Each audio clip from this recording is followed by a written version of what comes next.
Le bilan quotidien du Covid-19 révélé par le porte-parole du comité scientifique de suivi de l'évolution de la pandémie, le nombre de contaminations connaît un nouveau pic ce dimanche.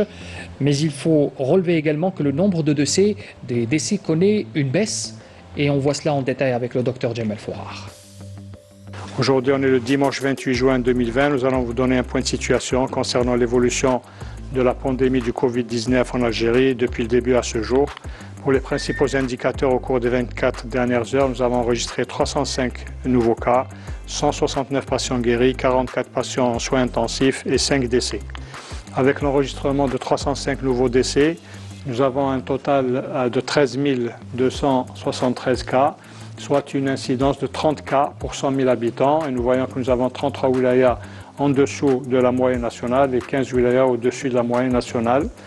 Avec 21 wilayas qui n'ont pas déclaré de cas au cours des 24 dernières heures, 13 wilayas ont notifié entre 1 et 5 cas et 14 wilayas ont notifié 6 cas et plus. Pour ce qui est des décès, nous avons malheureusement encore enregistré des nouveaux décès. 5 nouveaux décès ont été enregistrés au cours des 24 dernières heures, portant ainsi le nombre total de cas cumulés de décès à 897.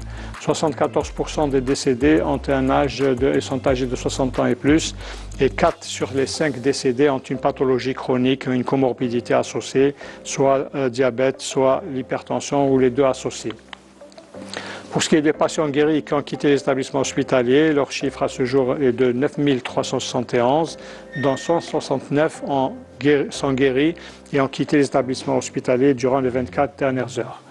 Pour ce qui est des patients en soins intensifs, nous avons actuellement 44 patients en soins intensifs, soit 4 patients en moins que les données de la veille.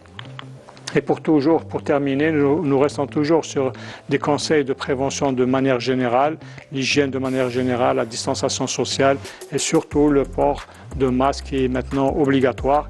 Et n'oublions pas, comme nous voyons que les décès sont des pathologies chroniques, n'oublions pas de protéger nos aînés, surtout ceux qui sont malades et qui ont une pathologie chronique.